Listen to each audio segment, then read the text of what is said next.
नमस्कार दोस्तों, स्वागत है आपका हमारे YouTube चैनल पर। आज हम आषाढ़ पूर्णिमा की व्रत की कथा का श्रवण करेंगे।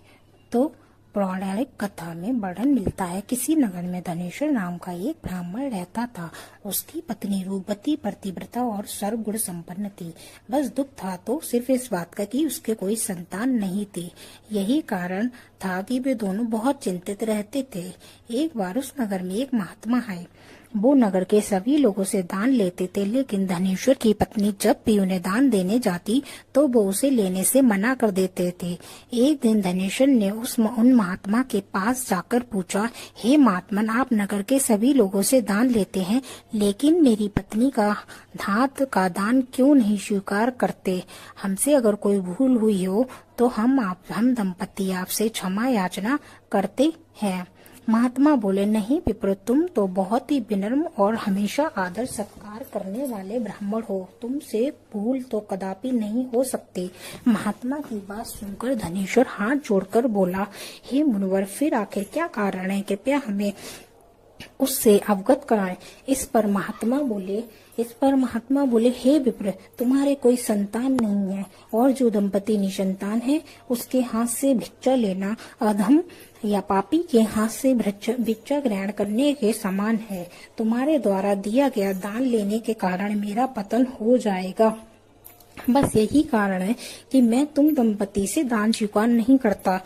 महात्मा के ये वचन सुनकर धनेश्वर रोने लगा और महात्मा के चरणों में गिरकर बोला, संतान न होना ही तो हम पत्नी के जीवन की सबसे बड़ी निराशा है। यदि संतान प्राप्ति का कोई उपाय हो तो बताने की कृपा करें मुनिवर। ब्राह्मण का दुख देखकर महात्मा बोले, हे विप्र, तुम्हारे इस कष्ट का एक निवारण अवश्य है। तुम 16 दिनों तक श्रद्धा पूर्वक काली माँ की पूजा करो। माँ प्रसन्न होगी तो उनकी कृपा से अवश्य तुम्हें पुत्र रत्न की प्राप्ति होगी। इतना सुनकर धनेश्वर बहुत खुश हुआ।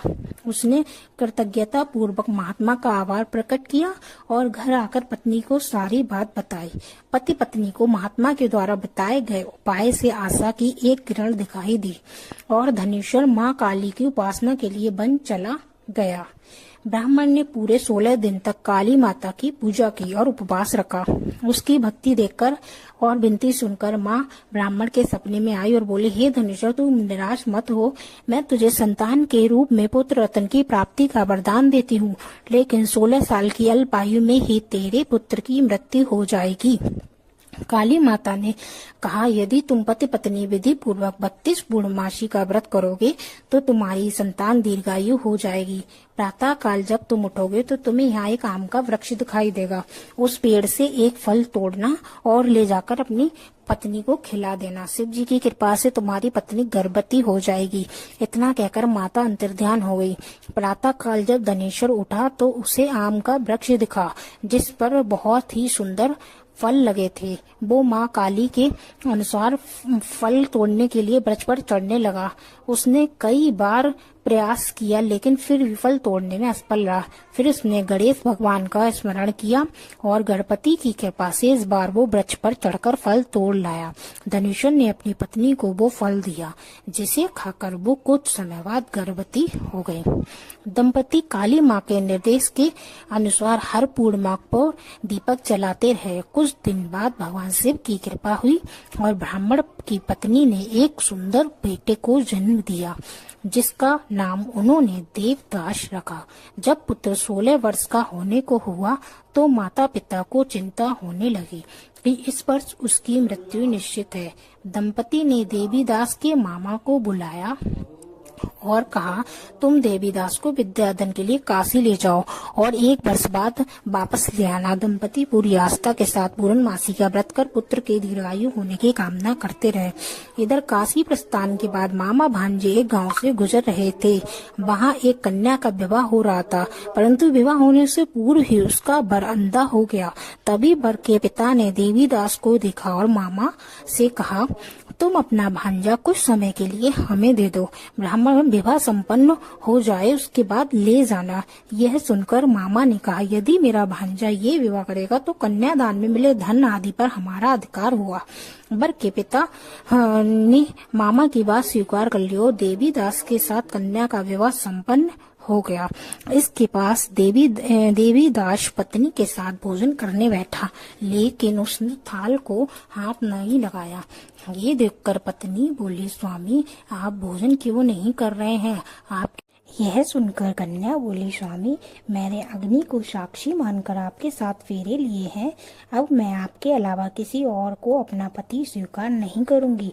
पत्नी की बात सुनकर देवदास ने कहा, ऐसा मत कहो, मैं अल्पायु हूँ। कुछ ही दिन में 16 वर्ष की आयु होते ही मेरी मृत्यु निश्चित है। लेकिन पत्नी ने कहा, जो भी उसके भाग्य में लिखा होगा वो उसे स्वीकार है। देवीदास के बहुत कहने पर भी जब वो नहीं मानी तो देवीदास ने उसे एक अंगूठी दी और कहा, मैं विद्या अध्ययन के लिए काशी जा रहा हूँ, लेकिन तुम मेरे जीवन मरण के बारे में जानने के लिए एक पुष्प वाटिका तैयार करो। उसमें भांति भांति के पुष्प लगाओ और उन्हें जल से सींचती रहो। यदि वाटिका हरी भरी रहे, पुष्प खिले रहें, तो समझना कि मैं जीवित हूँ, और जब ये वाटिका सूख जाए तो मान लेना कि मेरी मृत्यु हो चुकी है। इतना कहकर देवीदास काशी चला गया। प्रातः काल जब कन्या ने दूसरे वर को देखा तो बोली, ये मेरा पति नहीं है, मेरा पति काशी पढ़ने गया है। यदि इसके साथ मेरा विवाह हुआ है तो बताइए कि रात्रि में मेरे और इसके बीच क्या बात हुई थी और इसने मुझे क्या किया था, क्या दिया था।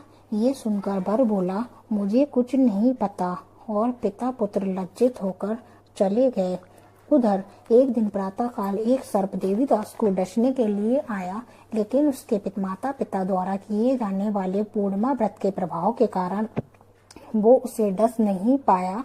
तत्पश्चात काल स्वयं वहां आए और उसके शरीर से प्राण निकालने लगे। देवीदास मूर्छित होकर गिर पड़ा। तभी वहां माता पार्वती और शिवजी आए।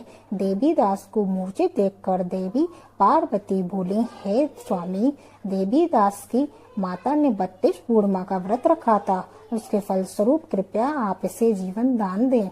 माता पार्वती की बात सुनकर भगवान शिव ने देवीदास को पुनः जीवित कर दिया। इधर देवीदास की पत्नी ने देखा कि पुष्प वाटिका में एक भी पुष्प नहीं रहा। वो जान गई कि उसके पति की मृत्यु हो चुकी है और रोने लगी। तभी उसने देखा कि वाटिका पुनः हरी भरी हो गई है। ये देखकर वो बहुत प्रसन्न हुई। उसे पता चल गया कि देवीदास को प्राणदान मिल चुका है। जैसे ही देवीदास 16 वर्ष का हुआ, मामा भांजा काशी से वापस चल पड़े। रास्ते में जब कन्या के घर गए तो उसने देवीदास को पहचान लिया और अत्यंत प्रसन्न हुई। धनेश्वर और उसकी पत्नी भी पुत्र को जीवित पाकर हर्ष से भर गए। तभी से ऐसी मान्यता है कि पूर्णिमा तिथि पर व्रत रखने एवं इस कथा का पाठ करने या श्रवण करने से सदैव भगवान विष्णु की कृपा बनी रहती है, समस्त मनोकामनाएं पूर्ण होती हैं। साथ ही संतानहीन दंपति को ये व्रत करने से उत्तम संतान की प्राप्ति होती है।